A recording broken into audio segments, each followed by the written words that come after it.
د نر دپاره مقرره کړې ده او په هغه دایره کې دننه دلته کوم حقوق ورکړي دي. دا رقم د ښځې دپاره من حیث الښځه چې الله پاک د دې د وس مطابق الله په خپل بندګانو باندې پوهېږي چې ښځه کمزورې ده، نو هغې دایره یوه ټاکلې ده، او نر چې کوم دی هغه په طاقت او په جسماني دغه کې ساخت کې مضبوطه دی، نو د هغه دپاره دایره بله ټاکلې ده. نو داسې نه ده لکه څنګه چې جاهلیت والا ولو چې ګسې ښځو ته حقوق نه ورکول، او نه دا رقم دی لکه د مغرب والا چې ښځه چې کوم د هغه سره د مور پلارو د سړیو د خاندانو د معاشرې څخه باغي جوړوي.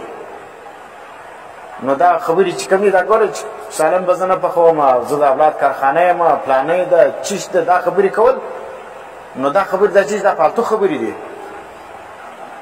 نو ځکه الله چې کوم دی هغه ګوره د نارینهو حکم دلته بیانوي چې د نارینهو چې کوم دی هغه چې نارینه قوامون منه مسلطون علی النساء،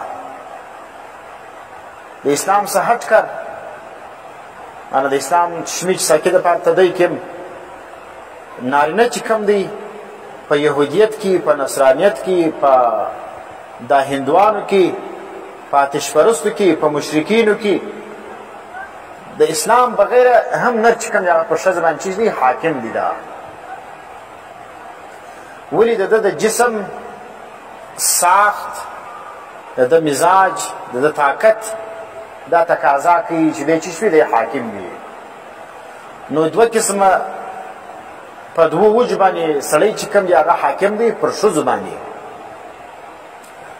یو چې کوم دی وهبي دی، معنی الله پاک د ده په ذات د ده په ریښه کې هغه چې شي ایښی ده هغه حاکمیت ایښی دی. او بل چې کوم دی کسبي دی، نو ځکه د ذهني صلاحیت او د کسب معاش پر بنیاد باندې او دا رقم ذاتي صلاحیتونه او طاقت چې الله نر ته ورکړي په دا دواړو وجوهاتو باندې نر چې کوم دی هغه حاکم دی پر چا باندې؟ پر ښځه باندې. اسلام کې او په غیر اسلام کې دا شی چې کوم دی هغه منل سوی شی دی چې نر چیز دی حاکم دی. او نبی اسلام وایي هغه قوم به کامیاب نه سي چې کوم قوم وسپاري د خپلو کارو اختیار چاله وسپاري؟ ښځو له وسپاري. نو چې کوم قوم را ولاړ سلو خپل اختیارات د حکومت یا د چلولو د نظام دا یوه ښځو ته ورکړل، نو دا قوم چې سلو دا کامیابه کېږي نه، دا قوم چې کوي دا ناکامه دی. او پاتې سلو یو چې کوم دی هغه انګرېز چې موږ ته نظام را کړی دی چې جمهوریت ورته وایي. جمهوریت چې کوم دی په هغه کې دا دی که ښځې ډېر ووټونه واخیستل ښځه به بادشاه وي، که نر ډېر ووټ واخیستل نر به بادشاه وي، که عالم ډېر ووټونه واخیستل عالم به بادشاه وي، او که لیوني زیات ووټونه واخیستل، چرسي زیات واخیستل، یو خره زیات ووټونه واخیستل، خر به بیا د ملک بادشاه وي. نو ځکه دا چې سلو دا نظام چې کوم دی د انګرېز چې موږ ته جمهوریت را کړی دا داسې مفت نه دی را کړی، د انګرېز پر دې ډېر سوچ کړی دی چې دا داسې نظام دی چې په دې کې د قوم هغه ناکامي چې کوم د هغه مقدر ده. هېڅ وخت به دا قوم کامیاب نه سي چې پر کوم قوم باندې نظام د جمهوریت هغه چې شوي نافظ وي.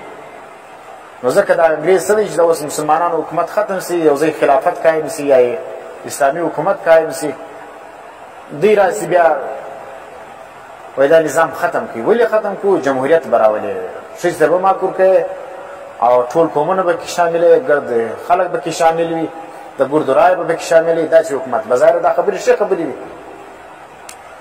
نو په اسلام کې چې کوم دی هغه ښځې ته معقول کول سوي دي، هر قوم ته خپله کول کېږي. دا اسلام په تضاد کې چې کوم دی هغه دا نظام را ایستلی دی، او جمهوریت دا نظام د شرک نظام دی.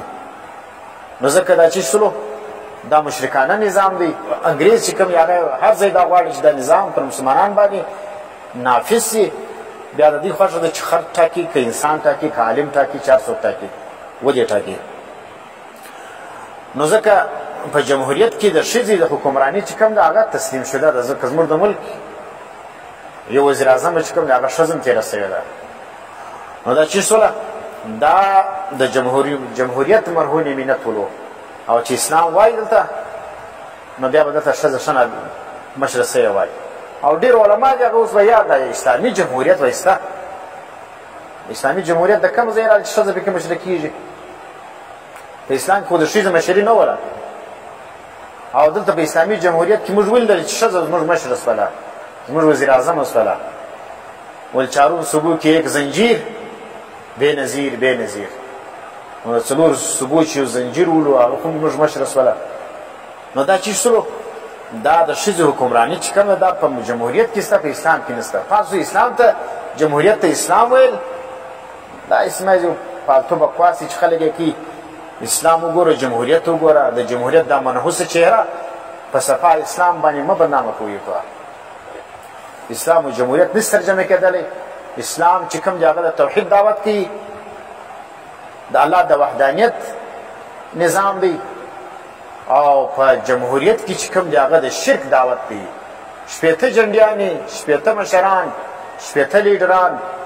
او په اسلام کې چې کوم دی یوه جنډۍ ده، یو کتاب دی، یو نظام دی او یو امیر وي. نو دا چیز دا ته ډېر ټولې چې دا د ښځې حکمراني په اسلام کې نشته. نو دلته چې کوم دی هغه په جمهوریت کې موږ ته میلاویږي.